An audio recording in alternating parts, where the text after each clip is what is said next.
ऐसा क्यों होता है कि मौसम बदलता है तो कुछ लोगों का मूड भी बदल जाता है? उदास रहना जैसे सर्दियों में अक्सर देखा गया है, थोड़ी लोनलीनेस की आदत हो जाना, चुप-चुप सा रहना और बाज़-औक़ात तो स्लीप पैटर्न और एपेटाइट पैटर्न्स भी चेंज नज़र आते हैं। इसको हम डिस्कस करने वाले हैं और आप कमेंट बॉक्स में ज़रूर बताइएगा कि क्या आप पर भी मौसम का बदलना असरअंदाज होता है और ये भी कि आपको कौन-सा मौसम पसंद है। बातचीत का आगाज़ करते हैं। मिस युहाना, ये जो बदलता है मौसम, तो बदलता है हमारा मूड भी। इसके पीछे क्या वजह हो सकती है? सर, ये एक पर्टिकुलर डिसऑर्डर भी है जिसको सीजनल अफेक्टिव डिसऑर्डर कहते हैं। यानी मौसम के साथ मूड का चेंज होना। ज्यादातर ये जो है ये जो डिप्रेशन के सिम्टम्स होते हैं जी।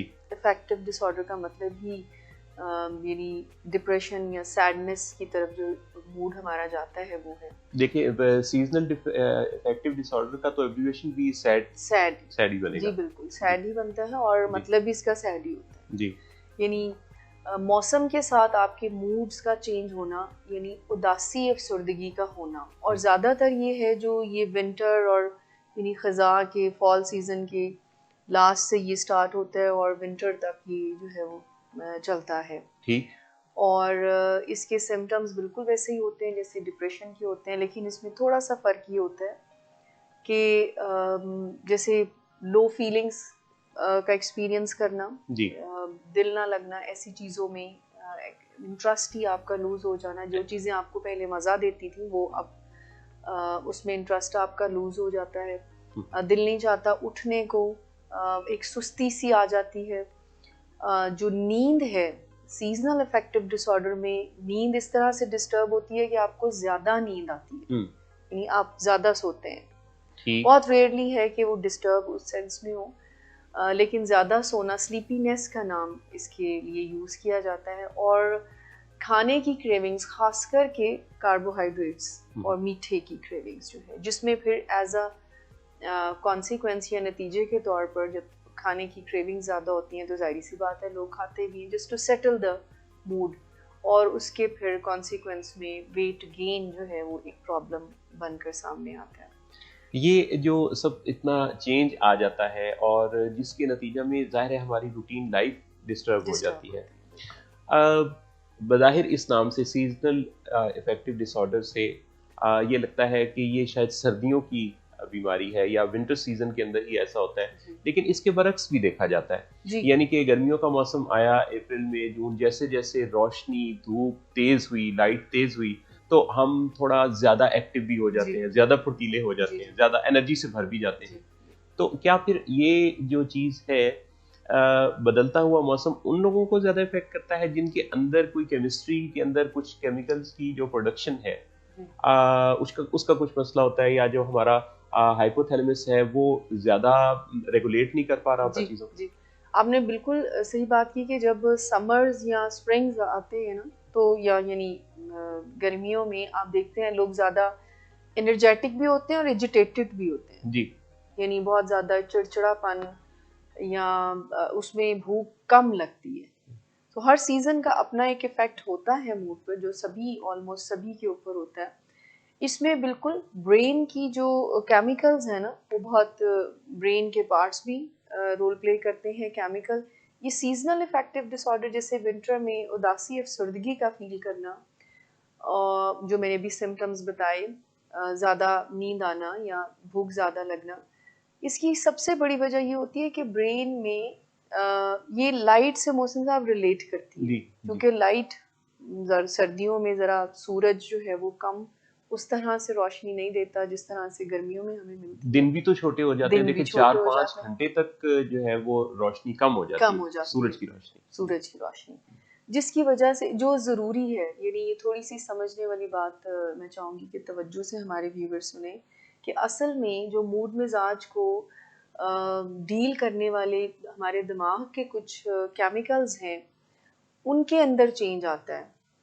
यानी जो रोशनी है उनके लिए ज़रूरी होती है। जैसे नींद का केमिकल सब नाम से वाकिफ़ ही हैं, मेलाटोनिन है। जी। और मूड का केमिकल जो सेरोटोनिन है, ये दो केमिकल मेजरली कॉज बनते हैं कि आप सीजनल इफेक्टिव या लो फीलिंग्स में विंटर या बहुत रेयरली है कि आप समर में भी एक्सपीरियंस करें, लेकिन ज़्यादातर ये रिलेटेड इससे है। इसकी वजह मेजर जो है वो यही है कि आप लाइट से एक्सपोजर नहीं होता, जो कि ज़रूरी होता है सर्टन ब्रेन केमिकल्स के लिए हमारे मूड को इन ऑर्डर रखने में और हमारी नींद को इन ऑर्डर रखने में। यानी मेलाटोनिन जो है ये ज्यादा रिलीज होगा जब रोशनी का एक्सपोजर कम होगा। वेरी राइट, जब ये ज्यादा जो है वो प्रोड्यूस हो रहा होगा तो हमारे अंदर एक लेथार्जी सी, लो एनर्जी, नींद की सी, क्योंकि ये नींद का रिस्पॉन्सिबल है, तो ये हमें स्लो कर देगा। यानी मेलाटोनिन जो रिलीज ही यानी रात में होता है, यानी रात में रोशनी जब नहीं होती है, इसका सिस्टम ही ऐसा है कि ये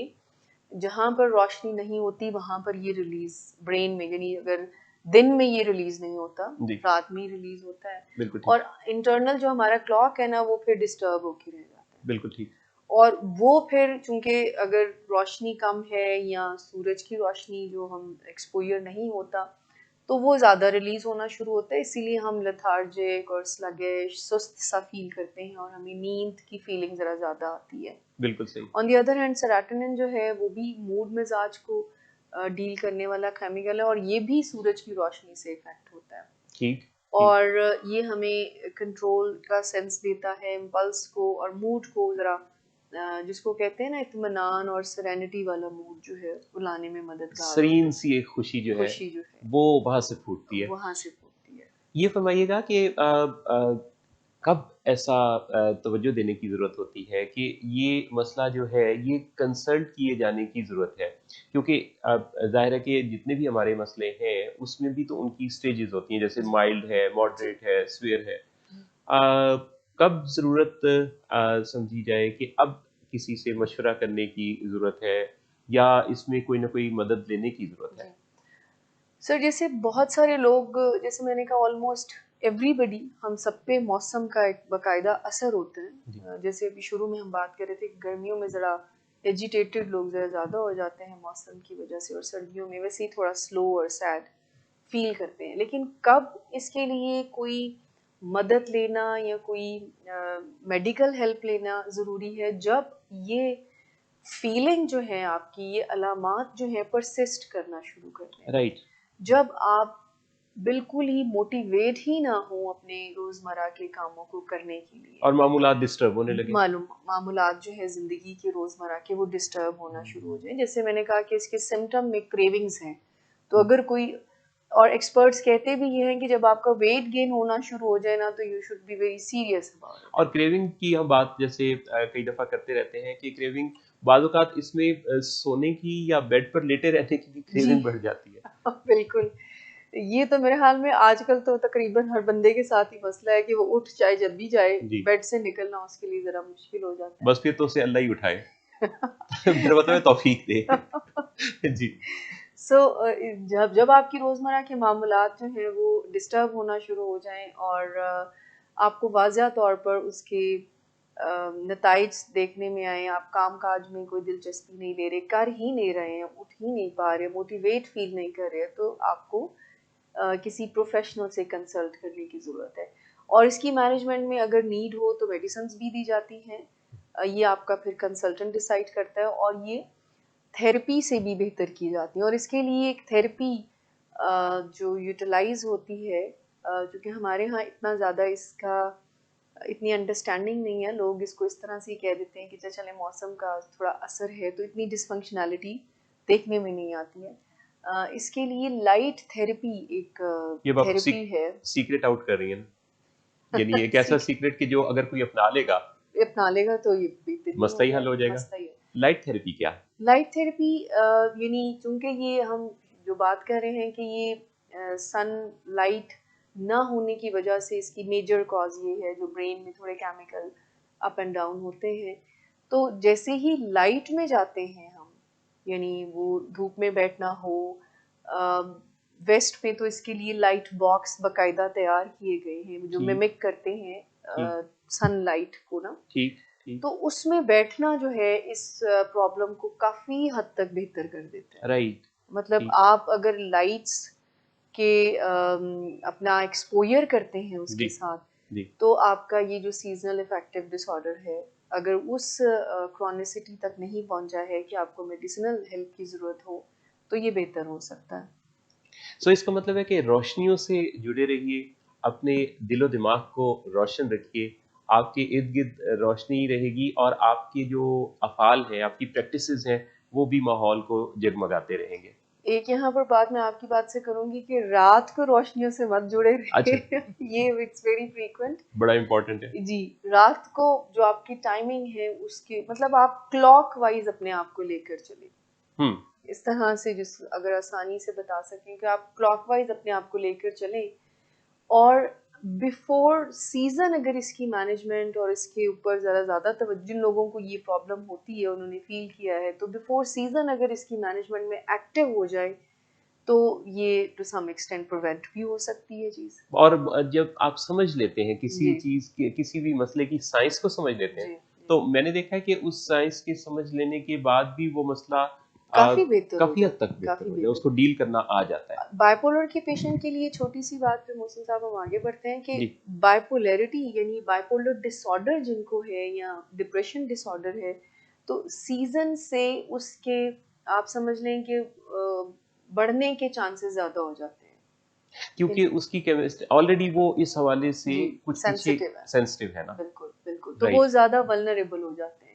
तो जो हम्म। लोग बाइपोलर डायग्नोस्ड हैं या किसी भी मूड डिसऑर्डर का डायग्नोस्ड हुए हुए हैं, तो उनको ज़्यादा एहतियात करने की ज़रूरत है, क्योंकि ये इस हद तक भी क्रॉनिक और सीरियस हो सकते हैं कि सुसाइडल बना सकते हैं आपको। डिप्रेशन है ना, उसकी एक स्टेज क्रॉनिक अगर पहुंचती है, बहुत सवेयर पहुंचती है, तो वो फिर सुसाइडल भी बना सकती है। तो इसको लाइट ना लें, हमारा सजेशन है कि मत लें। बल्कि जो रीसेंट दुनिया भर में एक जो आदाद-ओ-शुमार हैं, उन्होंने लोगों को हिला के रख दिया है कि 2030 में दुनिया में सबसे ज़्यादा जो कॉज़ ऑफ डेथ है, वो देखा जा रहा है डिप्रेशन। जी, जी, जी। तो ये इसको ये बहुत बड़ी वबा है। इसके सामने वो कहते हैं कि कोरोना या जो कोविड जैसे वायरसेस हैं, ये बहुत छोटे नज़र आएँगे। बिल्कुल आप ठीक कह रहे हैं, और इसको चूँकि हम कॉमन सेंस से ही डील करना चाहते हैं और इर्द-गिर्द से हमें जो मशवरे मिल रहे होते हैं, वो भी ऐसे होते हैं कि बीमारी बढ़ रही होती है। जैसे अगर किसी को सुसाइडल है जी। कोई, और ये टिपिकल ओरिजिनली केमिकल इम्बैलेंस की वजह से है। इसकी कोई इतनी साउंड एनवायरनमेंट ट्रिगर साइंस नहीं कहती है। उसको एक्सपर्ट कहते हैं कि ये केमिकल इम्बैलेंस है जिसकी वजह से ये थॉट आती है। राइट। लेकिन आप देखें कि हमारे इर्द-गिर्द में लोग इस बात को कभी मज़हब से दूरी के साथ अटैच कर देते हैं, उसकी अपनी मैनिफेस्टेशन होगी, लेकिन कई लोग इस बात को इस तरह से ले लेते हैं कि ज़िंदगी में इनको कोई दुख ही नहीं है, तो ये हुँ। वैसे ही यानी वो एक इस तरह से ट्रीट कर रहे होते हैं कि जिससे मसला और बड़ा होता है, क्योंकि वो फिर शेयर नहीं करता जी, बंदा। जी, वो जी, शेयर नहीं करेगा जी। तो बीमारी और बढ़ना शुरू हो उसकी जाएगी। वजह कम-इल्मी भी तो है। जी, यानी उन्हें बिल्कुल। पता ही नहीं होता। वो कभी इसको रिलिजन से जोड़ते हैं, कभी एनवायरनमेंट से, कभी दूसरे लोगों जी, से, बिल्कुल, कभी सिचुएशंस के साथ। बिल्कुल। लेकिन हकीकत ये है कि ब्रेन केमिस्ट्री जी, और इसका तवाज़ुन रखना और इसका जायज़ा लेना और इसको समझ लेना बिल्कुल सही कह रहे हैं आप। बहुत आसान बना देता है हमारी ज़िंदगियों को।